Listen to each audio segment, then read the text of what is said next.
مدینہ منورہ کی روشن گلیوں میں ایک دن کا واقعہ ہے۔ ہلکی ہلکی ہوا چل رہی ہے، بچے کھیل رہے ہیں اور مسجد نبوی کے قریب ہنسی خوشی کا ماحول ہے۔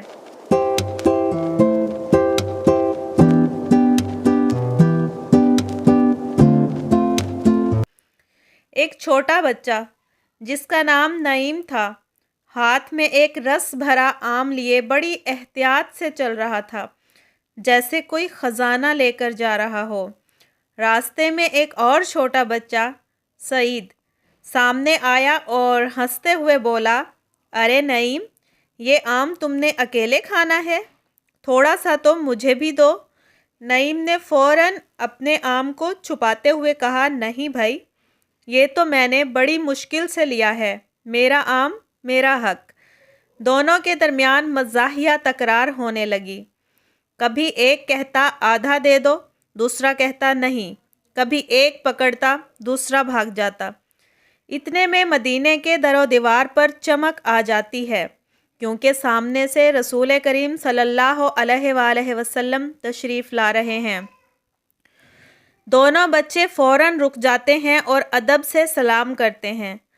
حضور صلی اللہ علیہ وآلہ وسلم مسکراتے ہوئے پوچھتے ہیں، یہ آم کا جھگڑا کیا ہے بھلا؟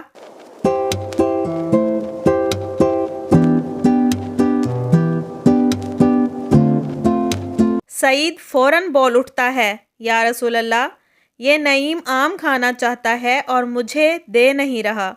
نعیم شرما کر آم کو چھپاتا ہے۔ حضور صلی اللہ علیہ وآلہ وسلم نے پیار بھری مسکراہٹ کے ساتھ نعیم کو قریب بلایا اور نہایت نرمی سے فرمایا، نعیم، تمہارا آم ہے، تمہارا حق ہے، لیکن اگر تم اس میں سے کچھ اپنے بھائی کو دے دو گے تو اللہ تمہیں اس سے بہتر عطا کرے گا۔ نعیم سوچ میں پڑ گیا، پھر آم کو 2 حصوں میں توڑ کر ایک حصہ سعید کو دے دیا۔ رسول اللہ صلی اللہ علیہ وآلہ وسلم مسکرا کر دعا دیتے ہیں، اللہ تمہیں برکت دے اور تمہیں بہت سے آم دے۔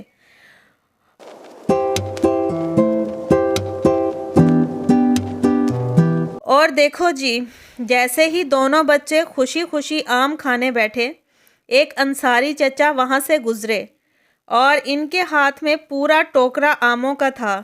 چچا نے کہا، واہ بھائی بچوں، اتنے پیار سے آم بانٹا ہے، لو یہ آم بھی تم دونوں کے لیے ہیں۔ اور دونوں بچے ہنستے ہوئے بول اٹھتے ہیں کہ اللہ کے نبی صلی اللہ علیہ وآلہ وسلم کی بات سچ نکلی۔ رسول اللہ صلی اللہ علیہ وآلہ وسلم مسکراتے ہیں اور سب کے چہروں پر روشنی چھا جاتی ہے۔